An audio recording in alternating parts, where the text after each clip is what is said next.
So basically, I think we have been able to understand the background of what performance appraisal is, and uh, how what relationship or how interchanged or interchangeable it is with annual review.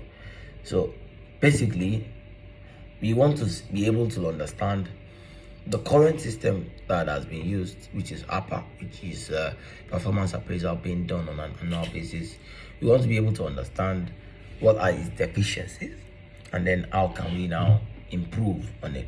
How can we move forward from trying to see the deficiency and trying to improve that? And of course, there are a couple of systems that have been on ground, and a part of that is the continuous appraisal system, and also the one that has already been diffused into the civil service, which is the performance management systems, which basically relates to the continuous process in which the human resource of an organization are being evaluated based in line with the mission and vision and objectives of an organization, and also it is embedded in the frequent communication with an employee, and not necessarily waiting for the end of the year. We have training in the middle of that. We try to communicate, we try to get feedback, we try to acknowledge the good job that an employee is doing within the year, rather than waiting till the end of the year. We try as much as possible to evaluate what is this employee is what is it needed to be done. What is needed to be done? Okay, we need to complete the project, and a manager has been assigned. So this manager that has been assigned to conclude this project, we try as much as possible to evaluate them on a weekly basis, on a monthly basis, in an attempt to have a continuous feedback on what is required to do the job, on what are their deficiencies, and how can we train them to improve on the job, rather than waiting to the end of the year before we can get the feedback. Basically, this is what the continuous our performance management system is all about, and this is how different it is from the annual performance appraisal. One thing we need to now understand basically is that the continuous appraisal, which is a performance management system, and also the APA that is being used are actually mutually exclusive. What I mean in this scenario is that the APA is not necessarily extinct. It's not necessarily bad. Why? Because an annual review is important. It is ideal that we look at what has this employee been able to achieve within the year. But there has been some misconception about the recency effect in understanding annual performance appraisal. Why I said this is, for instance, if an employee has worked between January to September so poorly or so well, it is possible that between October and December, that employee is going to do well. So in view of that, we might not be able to evaluate that employee based on what has happened all around the year, but rather we might be able to appraise the employee. If you are doing the appraisal at the end of the year, we might now be appraising that employee based on the recent achievement of that employee, rather than looking at it from an holistic view of the entire event that has happened in the course of the entire year. This is what the performance management system is all about, and that is why it is continuous. We try as much as possible to ensure that communication is done, feedback is achieved, there are goals that have been set, and also basically there are training and development exercises that has been done in an attempt to stay efficient and an attempt to stay effective. So basically, we believe that it is clear that corporate entities over the years have been traditional, and they try to appraise employee from time to time, and also we try as much as possible to tailor everything to go. But one thing that we must have at the back of our mind is both performance appraisal, which is the annual employee review, and the performance management system are usually goal oriented. Why? Because we want to achieve a particular goal. We want to know how an employee has grown so well into the goal, and considering the fact that we are going to be relating with senior management staffs, what it then mean is that we have to now be more critical, because the way and manner we are treating somebody who is managing the tactical and the supervisory staff is different from how we should manage even the supervisory staff in its own. Of course, we are going to get there in the course of the day. This particular session of our training is going to be the the introductory phase, which of course is looking at trying to introduce us to what performance management system is and how it differs from the usual annual review and what complementary effort is making. So one thing we should have at the back of our mind is that the performance management system would look as the continuous improvement, which is like the continuous evaluation of staffs, is basically evaluating the employee in an attempt to assist the annual review that is normally done. The annual review is done at the end of the year, while the performance system is continuous. So the performance management system helps us understand what has happened in the entire year and is going to ensure that the annual review is actually effective and it's efficient and is also all encompassing. So basically, the development of the performance management system is as a result of deficiencies of the the shortcomings or probably disadvantages that has been observed by a couple of researchers in human resources management.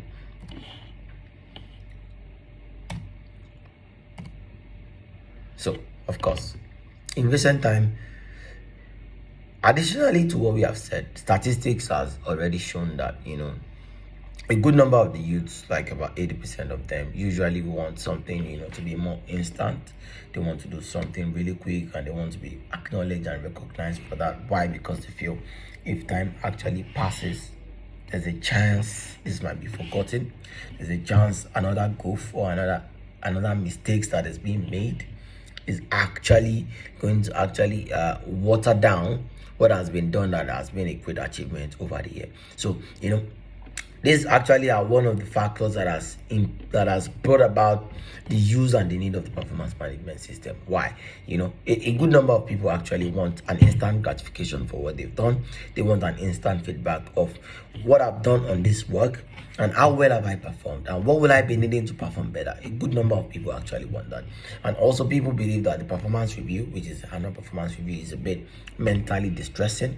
People believe actually not getting feedback up until the end of the year, tailor people's feedback towards only to the end of the year. And of course, this might be a bit stressing and emotionally tasking. Why? Because people believe that at the end of the year, waiting for a particular period to review what you have done in the entire year, actually it's actually time to reminisce, and it doesn't really give room for improvement even within the year. So these are the factors that has actually given birth to what we know as the new performance management system. So the question would now be, what do we understand as an effective performance management system?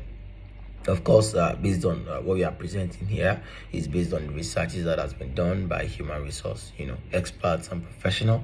So one of them, number one, is that one of the major highlights of an effective performance management system are that, number one, it is a continuous circle and not necessarily done annually or periodically. It is something that is done on a regular basis.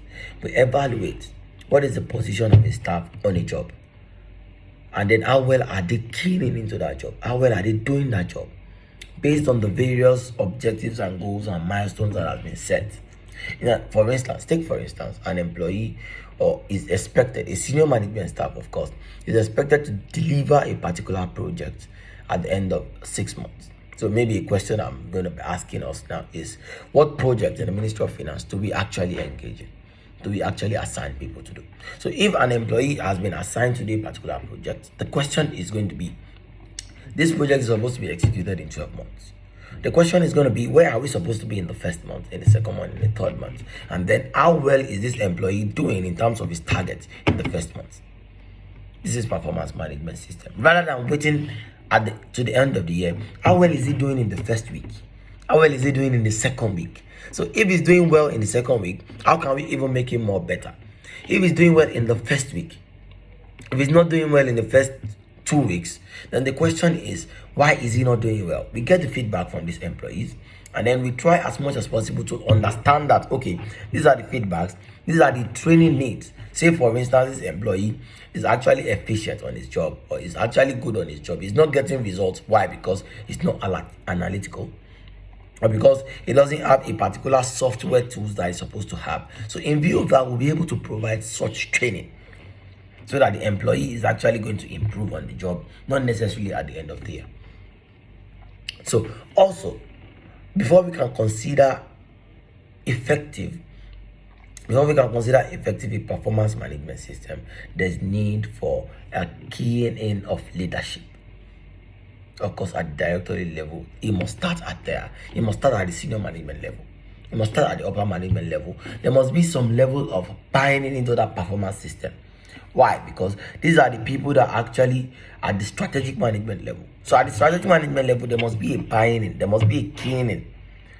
Before a performance management system can work, then it then means that the leadership of the organization are actually keying in. And I believe strongly this is why we are organizing training of this nature, to understand, to let people at the strategic and at the top echelon of the pyramid to understand why it is required for us to try to evaluate our employees on a continuous basis rather than doing it on an annual basis, which has been done. So basically, this also requires one of the factors that make it of course, efficient are like making some kind of verbal performance exchanges and reviews on a routine basis to quickly review. Okay, usually what people do now is they try to organize what we call as check-ins. We try to use check-ins. We try to use some kind of meetings on a regular basis, especially for senior staff, to try to check how are they supervising their junior staffs, how are they approving their budgets, how are they trying to evaluate the work that has been done, and then how well, what job knowledge do they actually have on the job, and also to prepare their mind as regards their next achievement in the coming 2 weeks. So this try as much as possible to help them also channel this down the pyramid for people who are also mid-level managers and also supervisory managers, and as well the people that are actually being supervised, which are the junior staffs. So furthermore, it also now requires that there must be some level of readiness from both the employer and also the employee, from both the people at the top level and also people at the down level. These are the factors that can make a performance system efficient. And of course, performance management system has its own purpose. And one of the major purposes is to improve the company's profit margin. When we say company profit margin, it means that, of course, to try and improve the business performance of an organization, to try and reduce the labor turnover of the organization, and also to improve, the level of profit the organization is making. But of course, the organization we are looking at right here is the Ministry of Finance, who necessarily is not a non-profit organization. But however, we deliver service. However, we provide some services in the Nigerian civil service sector for the benefit of the country. So what it means is that we are service oriented. It is even more interesting that we are service oriented than we are profit making. So we have to try as much as possible to understand that in improving the services that we are offering, to improve the services that we are offering, which is also like our own profit margin. One of the critical things to this is to manage the performance of the people that are working there. This is the only thing that can make us more productive as a people. And I believe you all will agree that we need more attention on productivity in the Nigerian civil service. And I must commend the Nigerian Ministry of Finance for this, laudable event, to try as much as possible to manage the performance of the people that are working within the system. This is actually laudable, and I must encourage everyone right here. So furthermore, one of the purposes is to guide us towards a career path. One of the purpose of performance management system is not necessarily to victimize an employee. It's not necessarily to show superiority of an employee, but rather to give them a path to learn on the job, to give them a path to grow on the job, to grow daily, to grow weekly, rather to wait for the end of the year. Usually employees are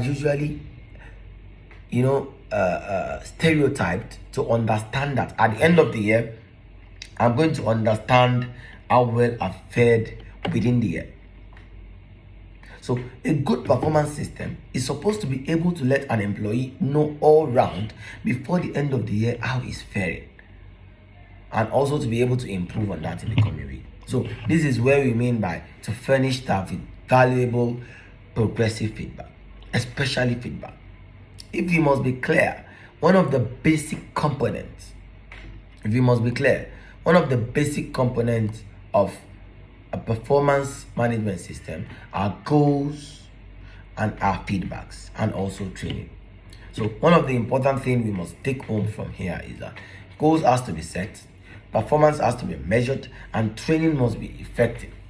So once this is done, it will further improve the performance and the growth of an organization. And this is why we are here. So you can now begin to ask.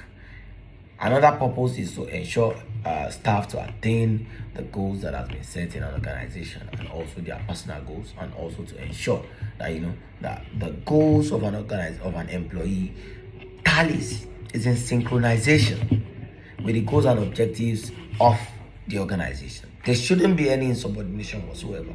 So this continuous appraisal system assists employees to understand what are their goals, to understand what are the organizational goals, and also to be able to align them. So what are the various types of performance management system? Of course, we have general appraisal, which relates to the contract, the continuous interaction between the managers and their employees all year round. We have the 360-degree appraisal system, which relates to feedback from employees about another employees. So basically, what this is looking at in management, under management system, is like there's what we call the 360-degree appraisal. You try to look at the feedback from one senior staff over another that are working within the same unit, or that are working within the same department. Okay, what do you think about this person? How do you think this person can improve? How do you think this person has grown on the job? What do you think? How do you think we can improve the performance of this person? So basically, this is what 360 appraisal system is all about. And of course, you are looking at technological performance appraisal, which looks at trying to improve the technical capacity, the technical proficiency of an employee within a defined job description.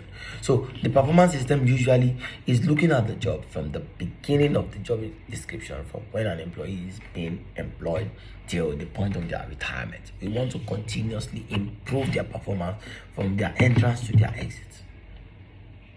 So of course, we have employee self-assessment. We want an employee to actually let us know. So basically, in performance management system that has been adopted even in the private sector, usually a manager will talk to a downliner and be like, how do you think you're growing on this job? To get the performance of the self-assessment of an employee, to look at it. How does this employee see himself? Does this employee understand their own deficiency or not? Don't forget, the beginning of understanding your own deficiency is the beginning of such solution towards that. So we want to know, this employee, does he even know that technically is not sound for this job? Or in terms of their qualifications or the skills that are required to do this job, are they fit? If the employee can understand that or cannot understand that, that is what we want to understand from the assessment of an employee itself. And of course, you have the manager performance appraisal, which relates to a situation where the manager have to appraise its own subordinates or the people under him, his subject. And also we have a project evaluation review, which is actually tailored for a particular project. Okay, you have been assigned to do this particular project. It is ideal that we don't wait periodically to review how you are growing on the project. Okay, you have set the budget in the beginning of the project, for instance. You have set the budget that you want to spend, for instance, 100 million for 12 months. Of course, in the beginning, there might be some initial investment that ought to be made. But in the beginning of the first 2-3 weeks, you have spent about 3 million already. About 30 million already to set up. So the question would be, are we supposed to wait till the end of the project before we evaluate what has been spent? So performance management system will now look at it. Okay, in the first 3 weeks, we have spent, in the first 3 weeks, for instance, we have spent 30% of our budget. What is happening? Are we getting the result that is related to that? Okay, what are we spending more money on? Is there a chance we are going to be increasing our budget? Necessarily this does not have to happen at the end of the project. So this is what performance management system is basically all about. Now we look at, what are the various stages of the performance management system. Of course, one of the important stages is planning. The other one is, implementation, which is actually the acting. And then another one is tracking, to frequently monitor. To plan means that we want to identify what are our goals. That is what planning actually entails. What are the goals? We want to look at the personnel that we are putting here. Who are the personnel that are fit for here? That is at the planning phase. So to act now, we now look at, we want to now execute. We want to put into action. Then to track will now be to monitor, to check, to instruct, to guide, to get feedback, and to train. And variously, of course, consequently, we look at reviewing such performance, which are to look at, to reevaluate the accomplishment, to pinpoint what are the various lessons learned and how have we moved further from there. Like, for instance, if you can identify a particular senior manager has lagged behind in terms of planning or in terms of controlling, in terms of measuring performance of his own subject, the question is to evaluate that, to understand that, and to communicate that to them, to give them such feedback. And when such feedback is being given, the question would now be, have they improved positively or not? And don't forget, when we are talking of feedback in this situation, the feedback here necessarily does not have to be the negative feedback as well. That is what performance management system is all about. The feedback right here can also be the positive feedback. Hey man, you have done well on this job. Hey man, this work you have worked beyond my expectation. Okay, the negative one, hey man, even though you have done excellently here, I believe you are lagging behind here. And this has to be, routinely done. This has to be a continuous process. So these are the various stages of performance management system. You have the planning, you have the acting, you have the tracking, and of course, you have the review stage. So in the implementation of performance management system within an organization of this nature, like with the Ministry of Finance, for instance, some of the factors that has to be considered, number one, is that we must be able to clarify the expectations. What are we expecting from an employee? This is tailored to the goals. This is tailored to the goal of employing such employee at all. Of course, if not for in recent time, that employment recruitment has actually not been tailored to the need for staff within an organization. Basically, any employee that is being employed are employed based on the need for such person within a particular organization, based on a problem that has arisen. For instance, we needed to employ a senior project manager. We are not employing them just to have them on record, but rather to come and solve a particular problem, to come and fill in a vacuum. So that vacuum that has been created is the expectation. So within that vacuum, we want to understand what are the outputs that are required of a particular employee. What do we require that they do? This is the beginning of it, which is tailored to goal. The goal of recruiting them, the objective of recruiting them in the first place. And then another part of implementation is to observe their performance and also assist their performance. So basically, as different from the annual review. The annual review look at, okay, what are this person done? Okay, I think you should do this. I think you should do this at the end of the year. But the continuous one is looking at how to observe how are they doing their job, and also to now assist such performance, so that at the end of the year, when the annual review is being done, their performance will actually be better. It will be improved than when we have to do it at the end of the year alone. And of course, it helps us. We must, in the implementation of a performance of an effective or an efficient performance management system, we must try to evaluate performance, assess the outcomes of the employee, try to look at their own attitude actually, also in the process of executing the tasks. How serious are they taking the job? How well are they growing in the job? These are the things that performance management system try to bring in, and which is different from the APA that we are actually used to. And also it looks at interacting and also to review positively.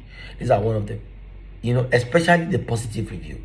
You must necessarily not make our appraisal or our review on the shortcomings and the deficiencies of the employees. We must try as much as possible to interact and also to stay positive on issues that are actually productive. This employee is productive, you give him what is required actually. And I wouldn't lie, this has actually helped organizations to improve further in what they have been doing. So what are the various components of performance management system? There are various components that actually made them actually unique, that distinguish them from the annual performance. One of them is to set goals, which I've actually tried as much as possible to explain earlier. To evaluate what are the goals that are related to doing this job. What is the goal? Why are we bringing this person in? Why did we bring this person in? What project are we handling at the same time?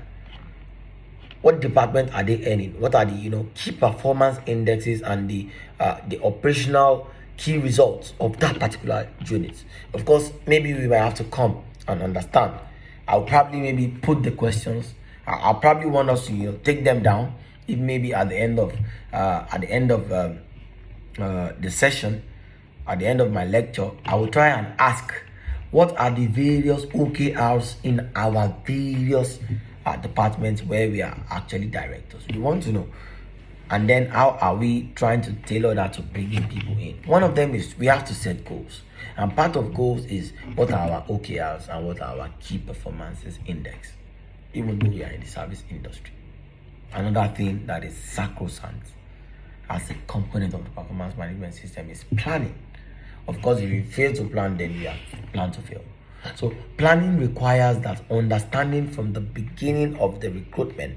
This is why we are recruiting this person, and then putting things in perspective by ensuring things are done earlier enough in an attempt to achieve the objectives of the organization. Of course, planning is a part of the strategy, and then communication and collaboration. Especially collaboration. In the performance management system, communication must be efficient, must be effective. The essence of communication must not necessarily be to be the boss at this point in time, but also to be a guidance, to be a coach. To be the captain of the ship, to lead by example, to communicate. Okay, what are the issues? Where are you getting it wrong? And then to provide guidance, and also to collaborate, to let them know, okay, if you need this, I can provide this for you. If you need this tool, I can provide this tool to you. Why? Because we want them to perform in the best of their capacity. We want to bring the best out of them. And then, of course, another important component of the performance management system is performance evaluation. To further evaluate the performance of the employee. How well have they actually done? Having provided all these trainings, all these communications, all this collaboration, after setting our goals and planning, we have to check continuously via what we call as short-term check-ins. Usually, for me, working in a multinational organization where I've headed the Nigerian team of operations, I've been able to ensure that, okay, for instance, at my capacity, I was able to, to drive a staff base of people that are more than 700. So managing 700 people, what it requires is that, how do you manage 700 people efficiently? By waiting till the end of the year before you measure their performance. Do you do it regularly within the course of the project, or you wait till the end of the year? I'm sure a good number of people right here are going to be having different answer, a unique answer, which of course is going to be to continuously monitor what are they doing in terms of the quality of work they are doing, in terms of how well their attitude is on the job, in terms of their commitment to the job, and the rest of them. So we must continuously evaluate performance, we must continuously communicate and collaborate, and these are the essence of performance management system. So furthermore, performance reviews. Another thing is good performance recognition. As I said earlier, good performance recognition. We must try as much as possible to recognize what good thing the senior managers are doing, and not necessarily dwell only on the negatives. These are one of the most important parts. And of course, feedback is important. We must try to ensure that our feedbacks are sincere, are on time. If, for instance, you have observed that an employee has actually not done so well on an assignment, rather than waiting for the end of the year, we can call them and have that feedback. We can try to understand why have they done it in that manner. We can provide training if it's required, and also we can try as much as possible to ensure that the feedback is done before the end of the year. This is why we are here. The learning and development. A major component of the performance management system is to also understand what are our deficiencies and why do we have that deficiencies and how can we improve them in an attempt to do the job even better. So that way we have been able to learn and we have been able to also develop people. So these are basically what some of the components of the performance management system. Of course, it has its advantage because the advantages are coming from the consistency it provides in terms of managing people over the years. Some of them is the effectiveness that comes with the training exercise, the training programs that we provide for these people in the course of the work.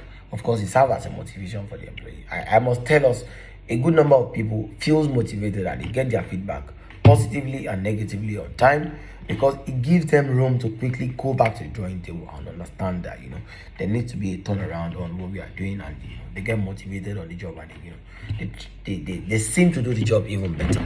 And this is the essence of motivation on its own. Of course, it helps some organizations to even retain their staff, because people see that place as a place where they learn, as a place where they work, and as a place where they get happy to doing what they do. Of course, it's efficient, it saves time. Because usually when you look at performance appraisal, I also love to ask, how long does it take to do our annual performance review? For instance, I wouldn't know, I would like to probably just sample like about 3 or 4 opinions from here. If I may ask, how many staff do you have within your department? And how long does it take to perform a performance appraisal, an annual review on them? Maybe 2 weeks, 3 weeks, 4 weeks, 5 weeks. So let's say a week. Ideally, you will have taken 1 day at the end of the year or 2 days at the end of the year to manage the performance appraisal. Why? Because it has been done all year round, objectively. And then what has happened at the end of the year would not be different from what has happened from within the year. And of course, people have believed that there's some kind of fairness in managing it. It's part of the advantage. There's some level of fairness, of course. Fairness in the sense that there's no halo effect or recency effect of what happened in December between you and your director should not actually affect the performance appraisal that is going to be done at the end of that particular period. So what has happened must be objective, not necessarily subjective, must be based on the job, and must actually be all year round rather than what is done on a one-time basis. I wouldn't know, but these are it. Of course, when we get to like a particular point where questions will be asked, I will be attending to questions at the end of the session. Of course, this has its own disadvantages, but some of these disadvantages have also been we've tried to provide some level of solutions as regards how we can manage this disadvantage. One of the disadvantages, people believe that it is inconsistent. Why? Because of the schedules of the directors, because of the schedules of the senior managers. People are extremely busy, and being busy might actually not give you time to conduct check-ins on a weekly basis, check-in on 2 weeks on 2 weekly basis, or check-in once in a month, all of that. But when we say because of your busy schedules, we have to wait till the end of the year, will it be more effective if we can also do it once a month, twice a month, twice in 2 months, thrice in 2 months, 4 times in 2 months? So basically what matters here is that the commitment. That is why we say there must be some level of commitment of leadership in the beginning of this course. There must be some level of commitment of leadership. So when there's commitment, we can try and say, okay, even though we are within our busy schedule, we want to try and track how well is this project doing in terms of finance, in terms of the human resource, in terms of the skill required, in terms of the capabilities of the people that are managing the job. This will help us, see the fire on the mountain even before the end of the year. And of course, this has actually been some of the major and important disadvantage of this process. So, a good number of questions have actually come up. Like, people are asking, what is the difference between performance management and performance measurement? Let's not forget, performance management is different entirely from performance management. Performance management is looking at how to manage, how to review The ways to do it, how to get, we must try to get feedback, we must try to ensure there's training, we must try to ensure there's positive review. That is performance management. Performance measurement on its own, otherwise, is looking at the measure, something that is, the measure. Performance management system is looking at the way, is looking at the approach. Performance measurement is looking at what did you achieve, not necessarily how to do it. It's looking at, okay, customer measure, how many customers did you bring? Financial measure, how much did we make, how much did we not make? The process, how did we do this, and how effective has it been? This is what performance measurement has been. And of course, we might begin to ask, what changes will employees now benefit from this new process, which is called the performance management system? Of course, people are looking at what we call the instant communication. It provides some level of communication between people, between the supervisor and the subordinate. He tried to improve the professional relationships that exist between the top people at the top level and also people at the supervisory level. I usually don't call them the low level or the mid level. I try to say supervisory or tactical, as the case may be. So improving professional relationship and also ensure some level of transparency in the process, provided we are doing it objectively, without bias, without being subjective, especially objectivity. So if I may ask, what is objectivity? I might also choose to ask, what is objectivity amongst us? So objectivity relates to trying to pay attention to what is done and not necessarily who is doing it. What is done, how well have they done it? Let's try to stay objective. So staying objective, try to improve the professional relationship that exists between the person who is the appraiser and also the appraisee, and also ensure some level of transparency within the system. So at the end of the year, if you are giving an employee a review of what has happened in the course of the year, there might be no so much variation from the expectation of the employee, because he knows that over the years there has been some continuous review which is showing how well they are performing on the job. Furthermore, some questions could be like, what should you consider when choosing a performance management system? One important thing right here is the budget and the usability and the customization. Some of the issues that we are discussing here, of course, in countries like the United States of America, in countries like in some more advanced nations, or in the private sector, it might be easier. But in the public sector, the question will be, can we customize it? How do we bring it? How do we factor it into an organization that is not necessarily producing? That is why I also said earlier that what are our key performance indexes, and also what are our operational key results. So the moment you understand what are our results and what our performance indexes, we'll be able to customize our performance management system to that way. And also the usability, how user friendly the system. The system must try as much as possible to give top priority to ease the job that is being done by managers. Another important thing is the budget, especially the budget, because of course usually in the ministries the budgets are usually very tight, not so easy, but we must try as much as possible. Of course, every organization works on a budget. So what it means is that we should try as much as possible to strike a balance between the time that is being spent and also what is the money being spent for. For instance, you have identified that about 5 or 6 senior level managers are actually deficient on analytical data, on analyzing data, on analyzing financial data, for instance. And then you need to pay for some training for them. Do you have a budget that can take care of the 7 of them once? Okay, if you don't have, then what do you do? An example of it is customization. You can look at it, okay, for instance, after identifying that this 7 does not have this knowledge, maybe one of them has a better knowledge and has a way of teaching, or 2 of them. You can train 2 of them and let the 2 of them further train the remaining 5. This is a way of managing budgets more effectively. But of course, I might also ask how budgets are being done within our ministries and within our units. So these are the key issues that the performance system has brought. Now, let's go to our final thoughts. In final, it is clear beyond the shadow of a doubt that performance management system is critical to the success of any business.